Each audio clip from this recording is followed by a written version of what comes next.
I'm CV-დან ძალიან დიდი შთაბეჭდილება მაპატიეთ, მაგრამ არ დამრჩენია თქვენს აი საგანმანათლებლო გამოცდილებასთან დაკავშირებით, მაგრამ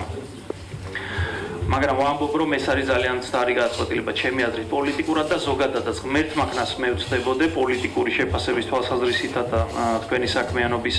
შეფასების თვალსაზრისითაც უბრალოდ მე მინდა კითხოთ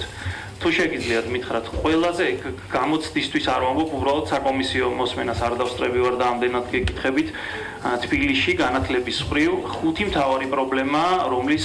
დაძლევასაც თქვენ აპირებთ თუ შეგიძლიათ ამ პრობლემათა იდენტიფიცირება მოახდინოთ და თქვენეული გამოსავალი დასახოთ განათლების მიმართულებით სამინისტრო მუშაობს ჩვენთან მერიაში არის განყოფილება და განყოფილება ვერ მოახერხებს სამინისტროზე მეტი ქმედეთი ნაბიჯების გადადგმას ამას ვიტყვი და ყოველთვის ეს ხდება ხოლმე სპორტის განყოფილება გვაქვს და განათლების განყოფილება და რაღაც უფრო მეც თხოვენ ხოლმე ამ ორ პატარა განყოფილებას ვიდრე ამ ხელა სამინისტროებს რომელსაც უფრო მეტი ბიუჯეტი აქვს უფრო მეტი თანამშრომელი ყავთ რომ კონკრეტული მიმართულებით იმუშაო და აბსოლუტურად პირველ რიგში მათი პრეროგატივა